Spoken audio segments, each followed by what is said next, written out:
Amém, Deus. Evangelho segundo escreve Marcos. Glória a Jesus, aleluia. Evangelho segundo escreve Marcos, capítulo 7.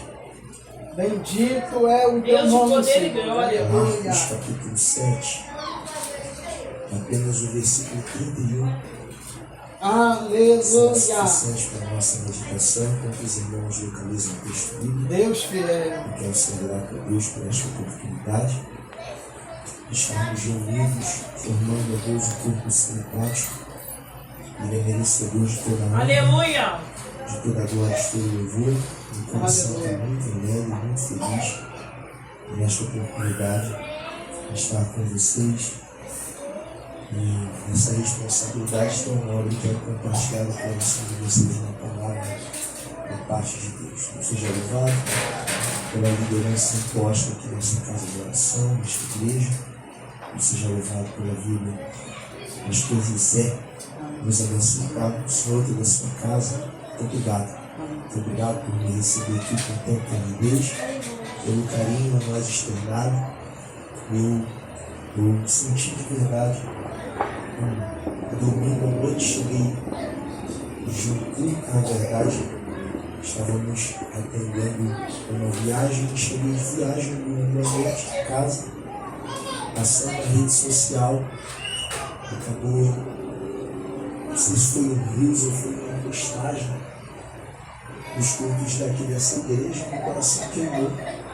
Na mesma hora eu mandei uma mensagem ao pastor José dizendo para ele ter uma data. Eu viria aqui, Deus nos possibilitou, nos Glória. Aleluia. Muito obrigado, tá? Mas comigo sempre, no meu coração. Glória a Deus. Aleluia. É desejoso sempre em servir. Aleluia, Jesus. Em dizer que não existe outro benefício que todos nós no serviço ao reino temos de sermos servos, né? Não existe nada melhor do que ser servo. E eu não sei fazer outra coisa senão servir a Deus. Aleluia. Glória a Deus. Deus abençoe Amém. a todos vocês. Quem achou o texto sagrado, diga amém. Amém, Deus. E saindo ele dos territórios de Tiro, foi por Sidom, em direção ao mar da Galiléia, pelos confins de Decápolis. E saindo ele dos territórios de Tiro, foi por Sidom, em direção ao mar da Galiléia, pelos confins de Decápolis. E se você quiser puder, diga amém. Amém. Aleluia. Bendito é o teu poderoso nome, Senhor. Aleluia. Prometo a vocês que eu vou ser bem sucinto, bem objetivo, mesmo jeito que creio que alguns irmãos aqui ainda têm outras responsabilidades a atender.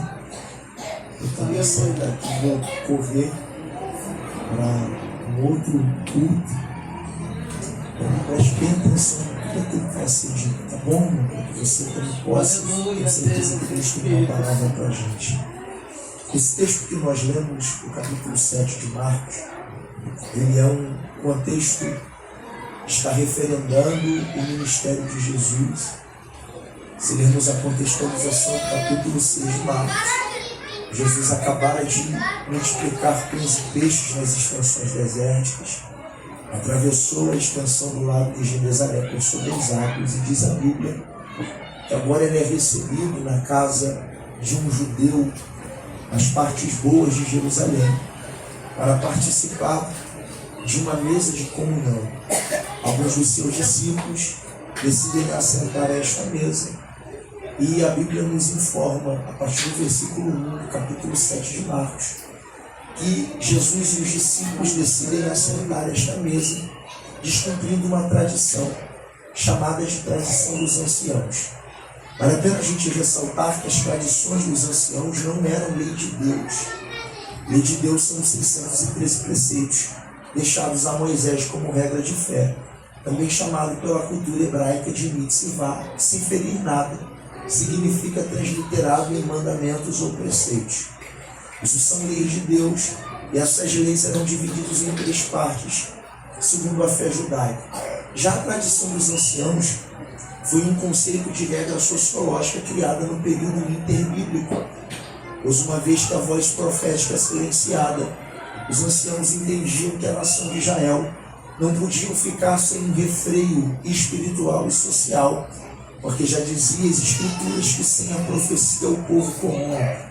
Então, com medo da corrupção e do helenismo grego, provocaram uma nova revolta ao coração sociológico de Jerusalém. 70 dos anciãos decidem difundir no templo esta tradição, que mais uma vez eu vou repetir, não é lei de Deus. Então eles queriam montar um equilíbrio sociológico, religioso e ético. Então eles inserem ao coração do povo e quem os recebiam, de fato deveria cumprir, porque eles acreditavam que na ausência da voz profética, a voz do sacerdócio correspondia a ser uma voz de Deus. Eu não sei por que razão e nem por qual, mas Jesus e os discípulos decidem descumprir esta tradição, que nesse contexto pode ser chamado de lei de purificação. Todo judeu, antes de se assentar em uma mesa para comer, eles eram obrigados a recorrer às partes das talhas que ficavam na parte externa da casa judia e lavar as mãos com água limpa, a saber as partes expostas do corpo, as mãos, o rosto e os pés, porque como o ar do Oriente é rarefeito, principalmente no período da tarde, o vento oeste do deserto trazia-se muita poeira. Então, para não sujar o que era servido à mesa, diz a história que eles eram obrigados a cumprir esta tradição, chamada de lei de purificação. Jesus não cumpre, e os fariseus lhe interrogam, dizendo por que o Senhor e os seus discípulos se assentam à mesa sem lavar as mãos. Diz a Bíblia, então Jesus lhe responde uma palavra pastoral, dizendo que o que contamina o homem não é o que entra, e sim o que sai.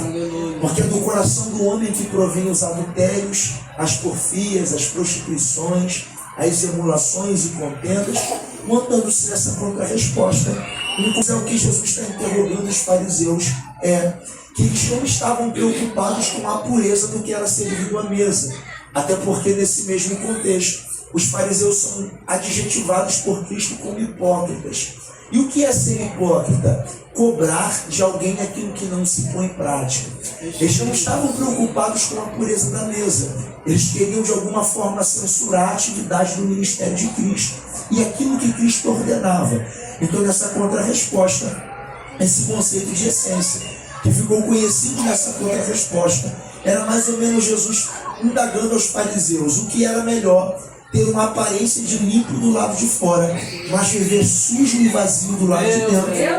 Ou ter uma aparência não quista do lado de fora, mas ser preenchido com aquilo que o reino dá. Se isso não é suficiente, Jesus continua a pregar e confrontar os fariseus, que eles eram homens que honravam a Deus com os lábios, mas o seu coração estava longe de Deus, e também os intitula como sepulcros caiados, aparência de vida do lado de fora, mas morte reinando do lado de dentro. Ao perceber que não vai chegar a um denominador comum com os fariseus, ele decide então reunir os discípulos e atravessar para as partes excluídas do Oriente, que nesse contexto corresponde a 3 cidades: Tiro, Sidom e Decápolis. Dessas 3 cidades, diz a Bíblia Sagrada que a primeira que Cristo decide adentrar é a cidade de Tiro, a segunda cidade é a cidade de Sidom, e por último ele decide entrar dentro da província de Decápolis. Dessas 3 cidades que Jesus decide entrar com seus discípulos, 2 das 3 são consideradas cidades gregas, excluídas, estavam fora da geografia israelita. Só Decápolis pertence à geografia de Israel, e com isso estavam excluídos da fé judaica, dada a cultura do apacentar de animais impuros. Jesus reúne-se com os discípulos e atravessa para as partes excluídas para ensinar para a gente 2 lições. A primeira, que não dá para fazer força e estar em ambientes que a gente não é bem recebido. Não dá para fazer questão de estar em ambientes que não sabem receber a gente com honra. Honra não é ter nada para dar, irmãos. Honra é um princípio que está inserido ao caráter do ser humano. E Jesus ensinou: se não recebem com honra, não recebem com honra, bate a poeira dos pés e segue a caminhada. Segunda lição que Jesus nos ensina, que para cada ambiente que nos rejeita, tem pelo menos outros 3 lugares necessitando para receber daquilo que o reino entregou nas nossas mãos para servir.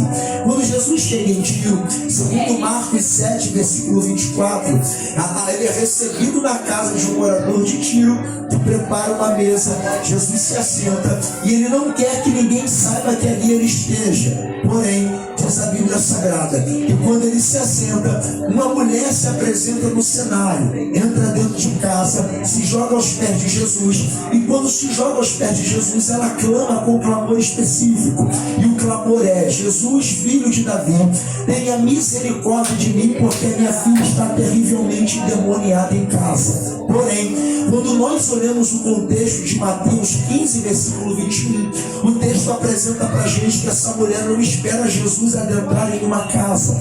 Ao ouvir dizer que ele está nas circunvizinhanças de Tiro, ela sai pela rua gritando em alto e bom som: Jesus, filho de Davi, tenha misericórdia de mim, porque minha filha está terrivelmente endemoniada em casa. Ela não quer que Jesus vá à sua casa, ela quer que Jesus coloque o seu coração na realidade de vida. Até porque a expressão misericórdia não é compadecimento, irmão. Misericórdia é uma coisa, compaixão é outra. O que é misericórdia? É a junção de dois termos que na língua grega nota-se esse pensamento: misericardia, colocar o coração de quem ouve na vida miserável de quem clama. O que ela está dizendo? Se o Senhor nem precisa ir à minha casa, se o Senhor só colocar o teu coração na realidade da vida que eu vivo, é suficiente para virar minha geografia de cabeça para baixo.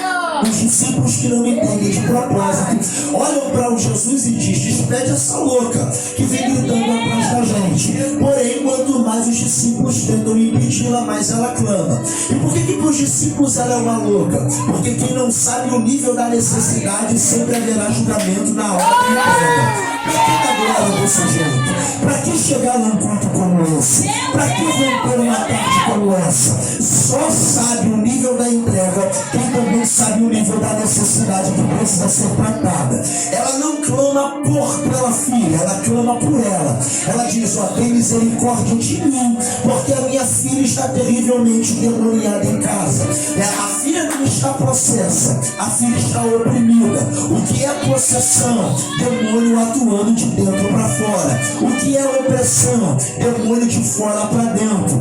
Opressão não tem demônio dentro, porém a opressão limita o acesso de quem reside dentro de um ambiente. Então o que a mãe está dizendo é: quem tinha que estar no culto não era eu, quem tinha que estar no culto é quem está oprimido. Porém, a filha não deixa tirar o culto dentro do contexto, não é porque não quer, é porque os demônios não deixam. Os demônios oprimem, daqui não sai, daqui ninguém atira. Então a mãe se levanta e diz: já que quem era para estar não conseguiu estar, eu vou me levantar para estar porque precisa. Jesus, filho de Davi, tenha misericórdia de mim, porque a minha filha está terrivelmente endemoniada em casa. Ela está clamando. E o texto diz pra gente que Jesus não me respondeu de palavras. Não responder e não fazer são duas coisas diferentes, irmão. Tem dia que ele responde e não faz.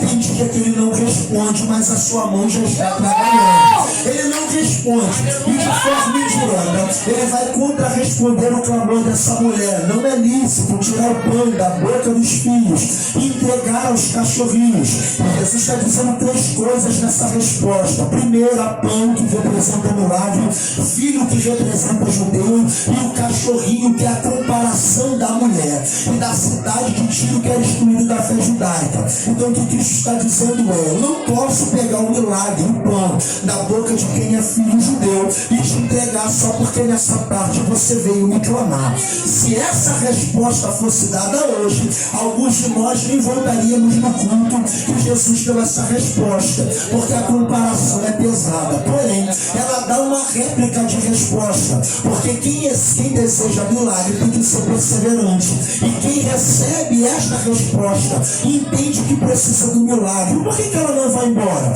Porque quem quer milagre não vem para clubes de vaidade, irmão. Quem quer milagre não entra para a igreja sabendo quem vai olhar de cara feia, o que vão falar. Ele está preocupado em receber o milagre. Vindo para casa do bebê nascido não é o teste da fala, é o teste da audição.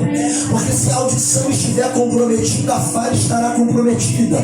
Mas se a audição estiver perfeita, a porcentagem de fala também será muito grande da perfeição da fala, porque a boca da igreja não é boca, a boca da igreja é o ouvido, e a fé vem pelo ouvir.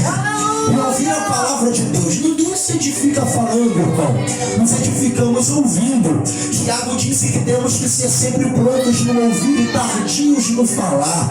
O que esse texto está apresentando para a gente? Esse homem nasceu ouvindo, mas ao decorrer do tempo o Espírito bloqueou a audição, e bloqueando a audição, uma trave adentrou a língua. Pastor José, não é que ele não fala, ele fala de vez em quando. E por que ele não fala sempre? Porque ele não ouve sempre. Quem não ouve sempre não vai contar testemunho sempre. Porque o segredo da autoridade de testemunhar é sempre ouvir aquilo que ninguém quer ouvir. Quem ouve o que Deus tem para falar vai viver promessas, vai contar cumprimento de promessas, porque a capacidade da autoridade de fala vem da audição. Jesus olha para o homem e diz: eu vou curá-lo. E tirando o homem à parte, do meio da multidão, pôs os dedos nos ouvidos e cuspindo tocou-lhe a língua, erguendo os olhos aos céus, suspirando e disse: Efatá, isto é, abra-te. E olha o texto: imediatamente os ouvidos se lhe abriram, a prisão da língua se desfez e falava perfeitamente. Quem falava de vez em quando está recebendo perfeição na fala, está falando de forma perfeita. Só que observe no contexto que Deus não tira a trava da língua primeiro. Está no contexto, está na Bíblia. Deus vai desatar, desobstruir a audição, e logo em seguida, de forma, glória a Deus, conseguinte, a língua é liberta da trava. E por que Deus abre os ouvidos e a trava da língua cai? Porque aquilo que refreia a autoridade de fala é obrigado a cair quando a audição se abre. Ele diz: Efatá, abra-te os ouvidos e a prisão da língua cai. Porque todo milagre vem acompanhado de princípio. Vou repetir: quem não cumpre princípio não vive milagre. Todo milagre vem acompanhado de princípio. Deus não destrava a língua, Deus abre os ouvidos, e quando abre os ouvidos, a prisão da língua cai de forma natural, porque os princípios determinam o milagre.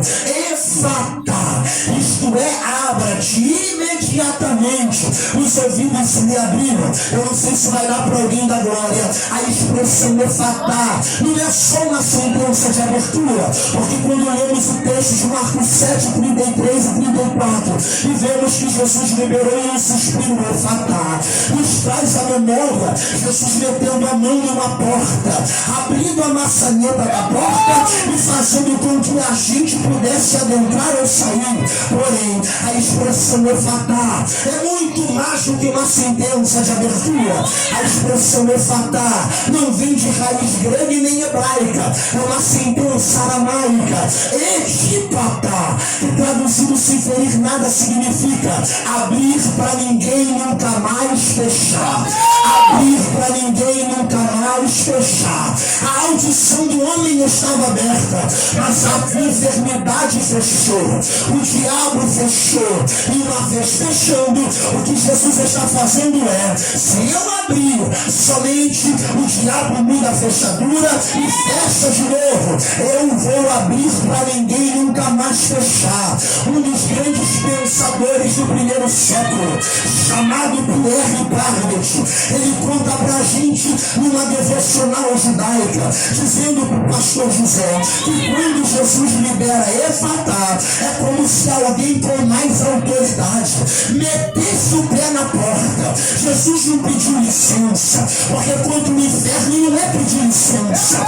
Jesus está usando a autoridade para provar pra gente que na nossa vida as coisas só ficam retidas enquanto ele não decide abrir. As coisas só ficam caladas enquanto ele não decide abrir. O que é efatá? É ele dizendo: estava travado até hoje, bloqueado até hoje, impedido até hoje. Talvez quem ouve a minha voz neste culto já era para estar testemunhando vitória, já era para estar com a causa na justiça nas mãos, já era para a casa estar liberta, mas o inimigo entrou e disse: eu vou fechar e ninguém abre. Mas lá vai esta palavra e pega se quiser.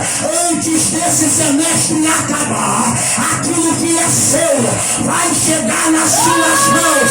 Porque quem está abrindo não é amigo, quem está abrindo não é vereador, quem está abrindo não é político, quem está abrindo, aquele que está em Apocalipse 3 e 7, disse em João, ele é santo, verdadeiro, e tem nas mãos a chave de Davi, que quando abre, não tem brecha, tranca a rua, quando gira, ele não manda esse crente, ele não manda esse braço, chacoalha aí que eu vejo, chacoalha, eu vim para dar lugar, ele não manda esse crente, chacoalha a mão dele e diga, se prepare, porque o que é seu vai chegar na tua mão, o que é da tua casa vai chegar para tua casa, o que é desta igreja vai chegar para essa igreja. Sai da frente, Satanás, não é a igreja que corre atrás da bênção, é a bênção que vai correr atrás de você. E recebe essa palavra. Um minuto de glória, deixa eu ouvir. Um minuto de glória. Tem cadeias quebrando, brincadeira, eu tô sentindo. Ura macoma na chão. Levante as duas mãos para receber. Ainda antes do mês de maio acabar, o dia teu vai chegar. Eu ouço o barulho de alguma coisa se mover. Eu ouço o barulho de portas se escancarar. Eu ouço o barulho de cadeado se desprender. Não tem tanta rua que segure. Operando Deus. Creio.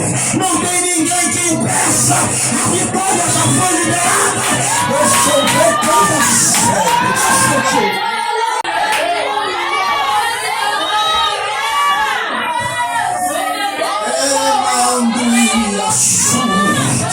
Ai, se alguém tem gosto, tem coisas que estão sendo liberadas, tem vitórias que estão sendo liberadas. Pura baconda, é minha. O diabo quis segurar, mas o que é teu ninguém segura. O que é para tua vida ninguém segura. Há uma movimentação espiritual no chamarel. E diz o Senhor, eu estou liberando questão.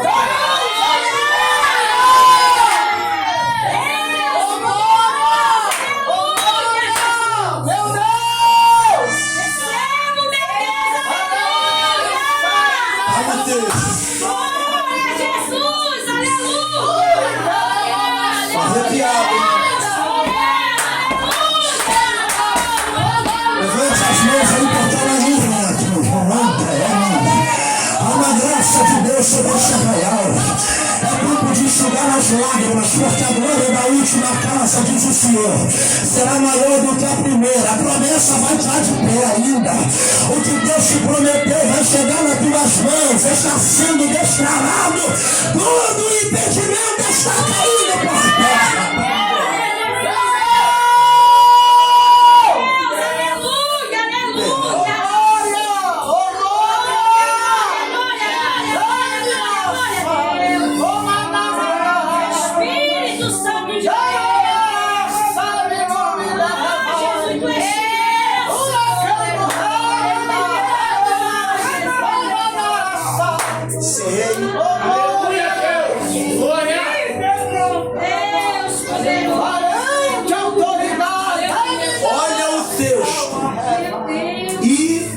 Imediatamente. Obrigado. Aleluia! Não é 2 semanas depois. A identidade textual apresenta pra gente que enquanto ele liberou a palavra foi na mesma hora. Deus poderoso! Não vou falar pra quem quer receber. Creio nisso, Deus! Você me diz, mas o fórum de justiça não está funcionando nessa hora. Não funciona para nós de carne e osso. Mas o Deus para mim presente, ele desce lá na sala da promotoria. Tira o processo da gaveta de baixo e coloque em cima.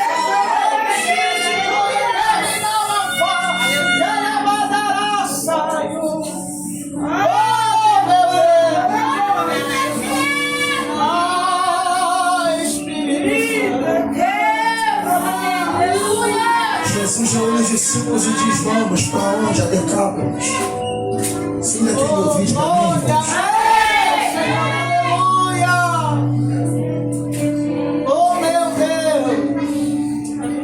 Quando ele está saindo no verso 37, Marcos 7. Eu ainda estou em Marcos 7, não sei não. Marcos 7. Os homens dão dizer, se faz tudo o que quer fazer. Faz ouvir os surdos e falar os mudos. Oh, meu Versículo amado. 31, e saindo dos termos de Tiro, foi por Sidom, em direção ao mar da Galileia, pelos confins de Decápolis. Não existe biblicamente um outro relato de Jesus pisando em uma outra cidade de Decápolis a não ser Gadários. Não tem. Só que de Sidom para Decápolis havia um caminho mais curto. A oeste pelo deserto, 6 horas a pé. Só que diz a Bíblia que Jesus decide ir por um caminho mais complicado, em direção ao mar da Galileia. São 12 horas e só dá para ir de embarcação. Meu amado. Marcos 4,35 confirma que ele escolhe a rota mais complicada, porque ele bota os discípulos no barco e vai dormir. Se tem um caminho mais fácil, por que ele escolhe o mais complicado? Porque quando você tem propósito, Jesus sempre vai fazer assim. Meu Deus! Aleluia. Ele sempre vai complicar para depois explicar para a gente o porquê Meu complicou. Deus! Aleluia! Por que ele dorme se tem tempestade? É porque o mar da Galileia não é um mar, é um lago, então não tem disfunção climática. E por que o texto afirma que tem tempestade? É que essa tempestade não é de ordem natural. Porque do mesmo jeito que Jesus tem propósito de chegar, o diabo tem de impedir. Ih, irmão, você tá devagar, hein? Ah, Jesus! Aleluia! Os discípulos acordam e dizem: não te importa que pereçamos, porque tem gente que se esquece da palavra liberada no início. Meu Deus! Porque circunstâncias têm o poder de arrancar da gente a certeza daquilo que a gente ouviu no início. Meu Deus! Jesus diz: passemos para o outro lado. Jesus é o único que determina o final desde o começo. Deus, poderoso. Porque promessa não é ele falar hoje e cumprir amanhã. Promessa é ele vindo amanhã e comunicar para a gente o que já está Meu pronto hoje. Deus! Aleluia! Por que ele dorme? Para ensinar para os discípulos que dentro do barco em que ele está tem que haver descanso. Meu Deus! Porque quem não descansa confia, quem não confia descansando não vive livramento. Meu Deus! Por outro dia, Jesus acorda e diz: cala-te, vento, mar, aquieta-te. Não cala a boca de verdade. Como é que se repreende ações naturais dizendo cala a boca? Ele não está mandando, olha, em silêncio, volta para a sua realidade. Era Satanás gritando na natureza. Ele só se levanta e diz: cala a boca. Porque quando você tem propósito, viagem nenhuma pode ser impedida. Ele pisa e a Bíblia diz que ele vai diretamente a Gadara. Pastor, mas em Marcos 5 diz a Bíblia que ele já tinha pisado. Que a gente leu aqui é Marcos 7. Só que teologicamente, e aí não perde essa informação não, o Evangelho de Marcos é chamado de Evangelho imperfeito. É Marcos voltando atrás de um Pedro que está preso na condição de um historiador, e de dentro do cárcere ele conta aquilo que lembrou da atividade do ministério de Cristo. É por isso que o Evangelho de Marcos não começa com genealogia, ele começa com o Evangelho do Cristo, Filho de Deus, e a sua essência do seu ministério e atividade, porque ele apresenta um Cristo como servo trabalhador, um servo que trabalha, porque unção não é privilégio, unção é serviço.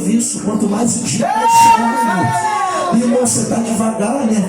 Unção é para tirar foto, unção não é para a gente se tornar popular. Quanto mais unção Deus dá para a gente, mais ungido, mais servo a gente deve ser, mais serviço. Não é sentar para receber um copo de água na mão, irmão. É tirar, é resolver o problema no casamento que está prestes a divorciar. Unção é para isso. Unção é para disputar quem tem mais ou tem menos. Unção é para tirar a gente da cocaína, do tráfico, é arrancar a gente das ruas, é transformar a vida de alguém. É unção estruturada dentro do capitalismo, porque ele trabalha com uma pacentada de animais impuros. E diz o texto E quando Jesus vai, ele não vai em nenhuma das 9, ele vai em uma que ninguém queria ir, até porque 9 das 10 cidades de Decápolis compunhavam também em relevos altos, terras turísticas. Ninguém que vem de outro estado para o Rio de Janeiro, irmão, vem para visitar a Zona Oeste. Vem, irmão, não vem. Não vem para visitar a Gouveia, vem, irmãos, não vem. Quem vem que é o Cristo, quem vem que é os pontos turísticos, porque visitar ponto turístico gera status em quem está visitando.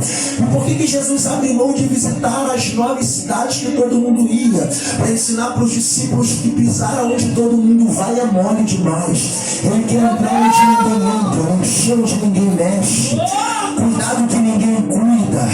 Ai, irmão, você está muito devagar hoje. Isso que eu senti que você não quer me ouvir. Você quer me ouvir, diga glória a Deus, irmão. Isso, quando ele pisa em Gadara, não é ele que vai ao endemoniado, é o endemoniado que vai até ele. Antes dele chegar, diz a Bíblia que os demônios tocavam terror naquela cidade, atormentavam na cidade de Gadara. Diz a Bíblia que quando ele pisa em Gadara, não é ele que vai ao endemoniado, é o endemoniado que vai até ele.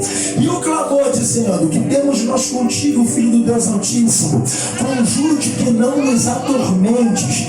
Antes eram os demônios que atormentavam a cidade, agora que Jesus pisou, é os demônios que são atormentados. E por que são os demônios que são atormentados? Para ensinar pra gente que a bagunça do diabo só dura enquanto alguém tem autoridade não chega. Às vezes o problema daquela casa não é reforma, é ausência de autoridade. Às vezes o problema daquela família não é móvel novo, é ausência de autoridade. O problema é que você se conformou pela sua geladeira Heineken gelada lá, que alguém está deturpando e colocando os demônios para dominar lá dentro. Jesus dizendo, você não tem que brincar, você não tem que pisar, você não tem que agir dos seus jeitos. Você precisa ter autoridade, porque quando a autoridade chega, os que atormentavam passam a ser atormentados. Que temos nós contigo, Filho de Deus Altíssimo? Jesus diz, quem são vocês? Eles dizem legião. A pergunta que não quer calar é, Jesus sendo Deus, sabia ou não sabia quem eles eram, irmãos? Sabia. Se sabia, porque pergunta quem são? Para ensinar para a gente que nós não podemos dar identidade para quem Deus não deu autoridade.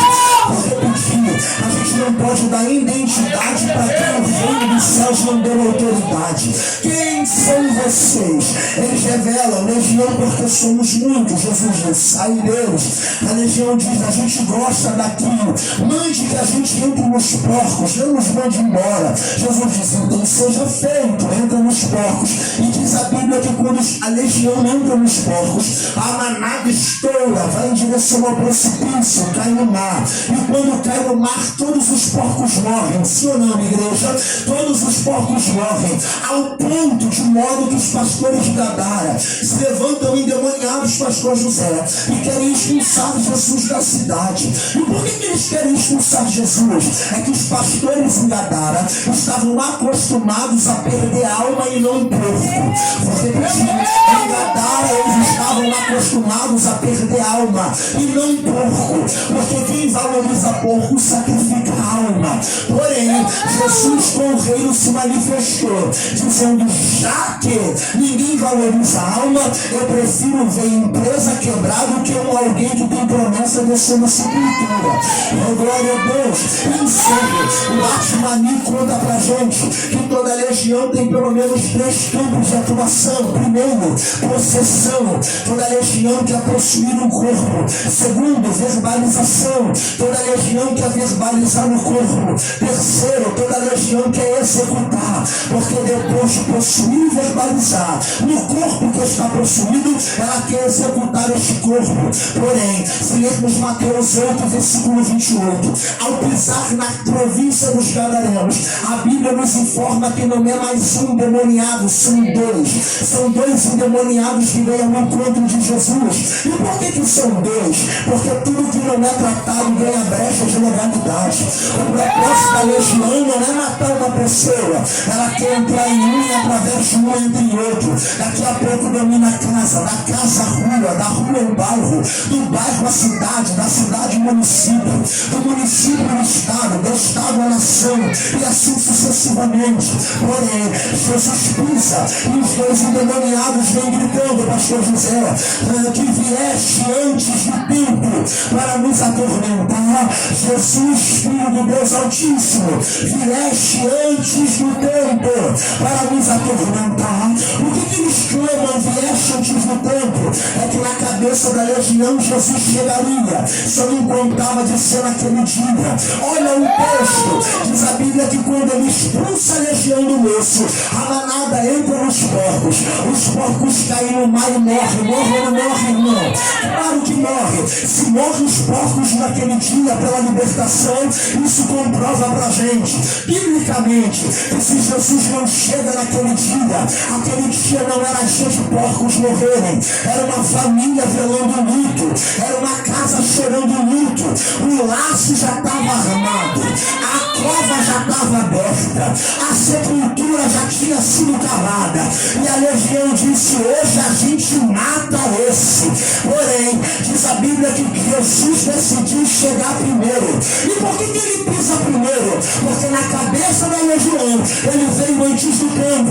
Os diabos disse: nós pensamos que o Senhor vinha semana que vem, para nós o Senhor vinha na terça, na segunda, no domingo, no sábado, na sexta, na quinta, mas o Senhor veio esta tarde, nesta quarta-feira. Jesus disse: eu me antecipei para se cumprir o que está escrito em 1 João 3,8.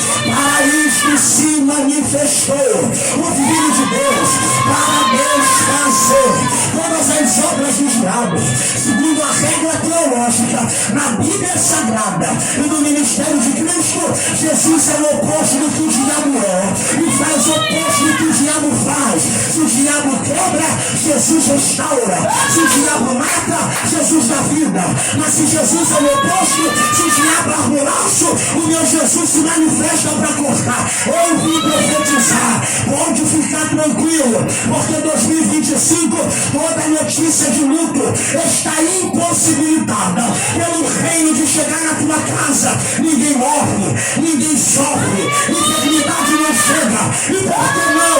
Porque ele decidiu se manifestar, e aonde ele manifesta, toda ferramenta preparada contra nós é obrigada a bater em retirada. Levante as mãos aos céus, levante a mão e eu encerro agora. Levante a mão agora. Foi Jesus quem disse: eu vim para dar vida e vida tem abundância. João 10:10. O diabo vem ensinando a roubar, a matar e a destruir. O diabo veio, mas era Jesus lá no presente dizendo: ele veio, mas não chegou. Vem para roubar, mas não roubou. Vem para matar, mas não matou.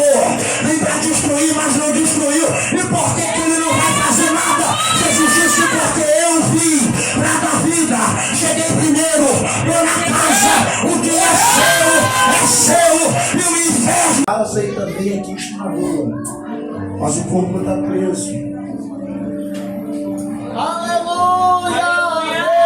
Em Gadara tem alguém que não é bem visto em casa e nem é recebido na rua, porque está com a alma aprisionada. Em Tiro a mãe clama pela filha. Em Sidom amigos clamam pelo moço. Mas em Gadara, quem um homem procurou? Espírito de Deus. Meu Deus! Aleluia, Jesus. Aleluia. Jesus atende o clamor da mãe e liberta quem está preso em casa. Jesus atende o clamor dos amigos e liberta o corpo de quem está preso no corpo. Aleluia, Deus. Mas Jesus decide se manifestar para cuidar de órfãos.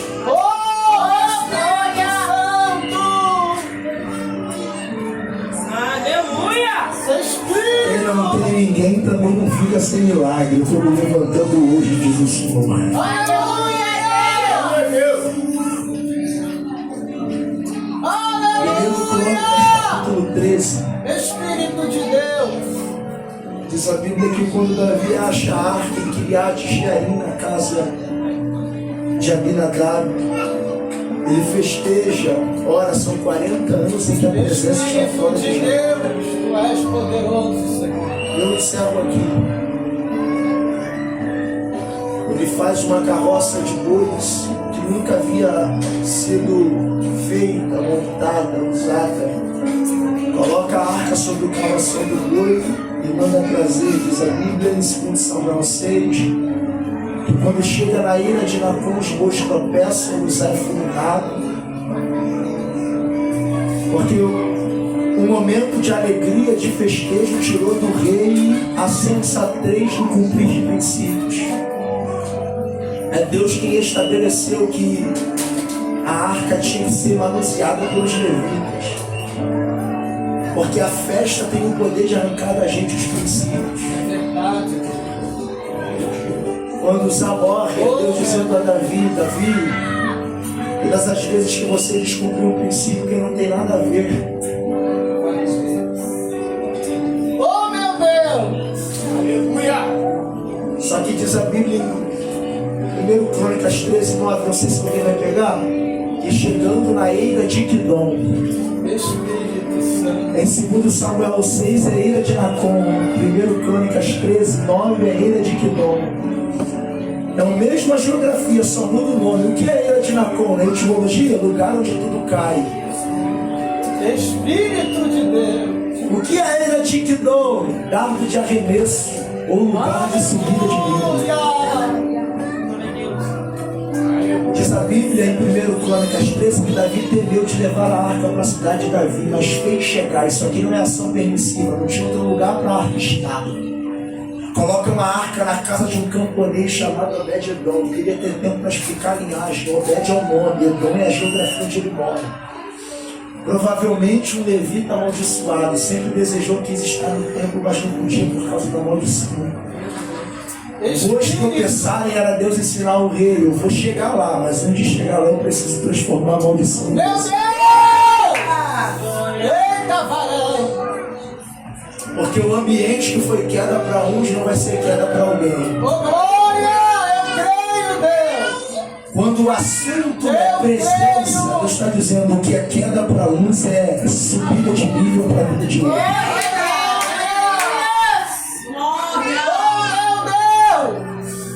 Não existe força que impeça o desejo de Deus. Não é ninguém que indica, entra lá naquela casa, vai lá naquela igreja. Não é ninguém. Foi Deus que decidiu parar a boiada para dizer: antes de chegar lá,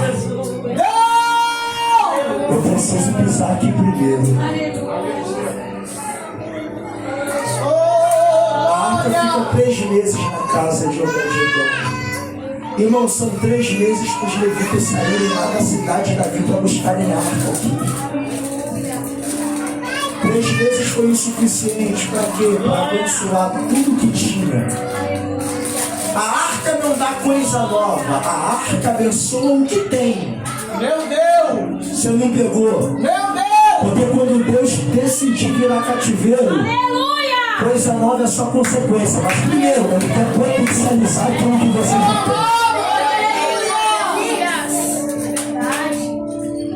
Enquanto você diminuir aquilo que Deus te entregou, irmão, o diabo vai tomar conta disso.